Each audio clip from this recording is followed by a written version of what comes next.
बुआजी की आंखें प्रद्युम्न सिंह नाम का एक राजा था। उसके पास एक हंस था। राजा उसे मोती चुगाया करता और बहुत लाड़ प्यार से उसका पालन किया करता। वह हंस नित्य प्रति सायंकाल राजा के महल से उड़कर कभी किसी दिशा में और कभी किसी दिशा में थोड़ा चक्कर काट आया करता। एक दिन वह हंस उड़ता हुआ दीवान जी की छत पर जा बैठा। उनकी पुत्रवधू गर्भवती थी। उसने सुन रखा था कि गर्भावस्था में यदि किसी स्त्री को हंस का मांस खाने को मिल जाए तो उसकी होने वाली संतान अत्यंत मेधावी, तेजस्वी और भाग्यशाली होती है। अनायास ही छत पर हंस आया देखकर उसके मुंह में पानी भर आया। उसने हंस को पकड़ लिया और रसोई घर में ले जाकर उसे पकाकर खा गई। इस बात का पता न उसने अपनी सास को लगने दिया, न ससुर को और न पति को ही, क्योंकि उसे भय था कि अगर राजा को इस बात का सुराग लग गया तो बड़ा अनिष्ट हो जाएगा। उधर जब रात होने पर हंस राजमहल में नहीं पहुंचा तो राजा रानी को बहुत चिंता हुई। उनका मन आकुल व्याकुल हो गया।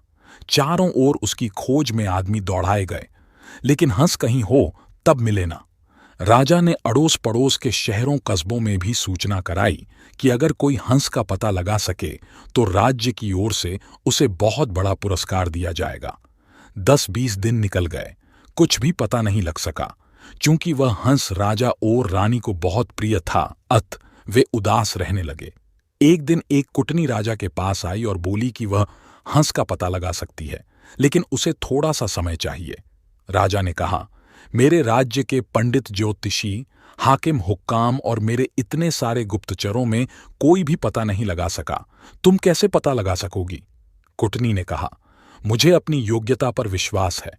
अगर अन्नदाता का हुक्म हो तो एक बार आकाश के तारे भी तोड़कर ले आऊं। आप मुझे थोड़ा सा समय दीजिए और आवश्यक धन दे दीजिए। उसे वापस ला सकूं या नहीं, लेकिन मैं आपको विश्वास दिलाती हूं कि उसका अता पता अवश्य ले आऊंगी।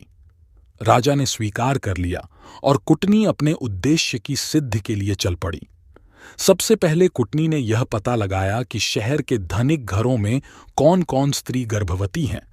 उसे पता था कि गर्भावस्था में किसी स्त्री को यदि हंस का मांस मिल जाए तो वह बिना खाए नहीं रहेगी। साथ ही यह भी जानती थी कि साधारण घर की कोई स्त्री राजा का हंस पकड़ने का साहस नहीं कर सकती। खोजते खोजते उसे पता लगा कि दीवान की पुत्रवधू गर्भवती है।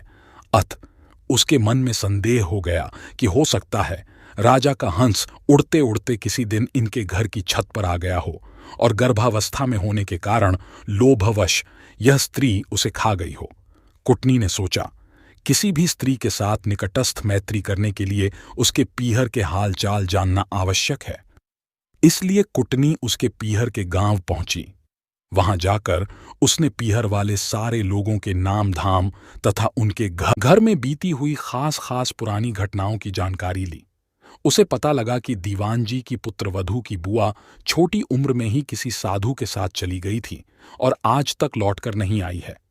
उसने सोचा, अब दीवान जी के घर जाकर उनकी पुत्रवधू की बुआ बनकर भेद लेने का अच्छा अस्त्र अपने हाथ आ गया।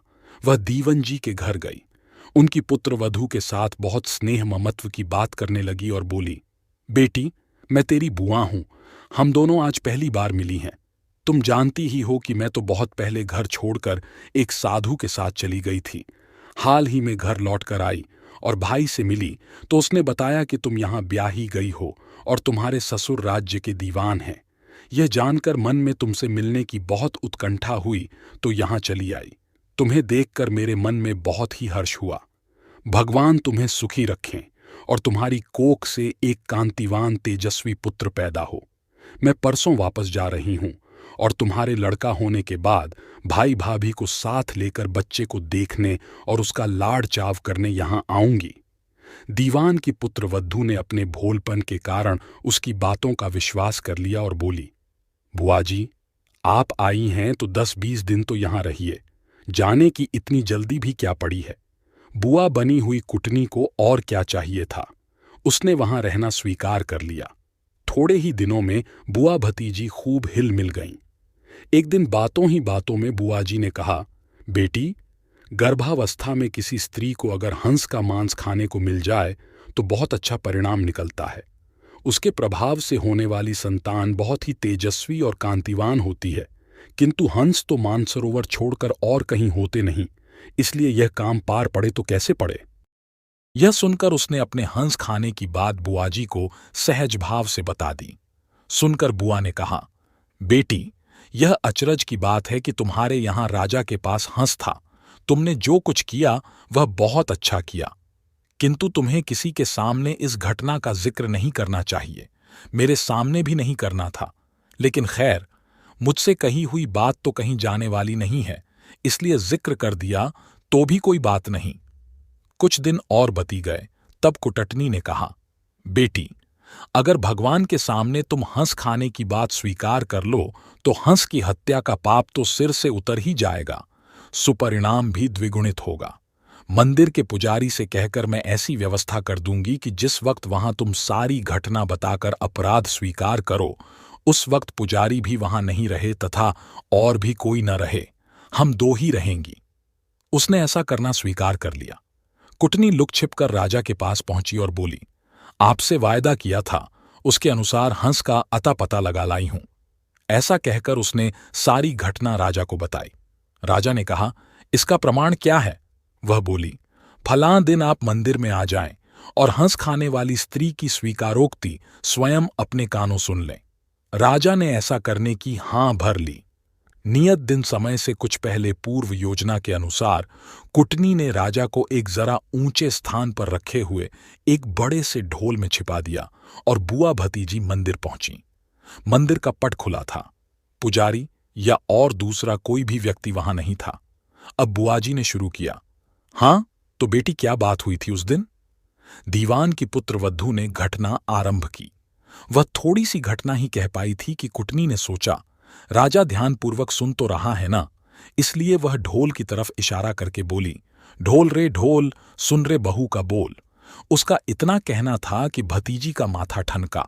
उसे वहम हो गया कि हो ना हो दाल में कुछ काला है। मालूम होता है मैं तो ठगी गई हूं। वह चुप हो गई। बुआ बोली, हां तो बेटी, आगे क्या हुआ? इस पर भतीजी बोली, उसके बाद तो बुआजी मेरी आंख खुल गई, सपना टूट गया। ज्यों ही भतीजी की आंख खुली, त्यों ही बुआजी की आंखें भी खुली की खुली रह गईं।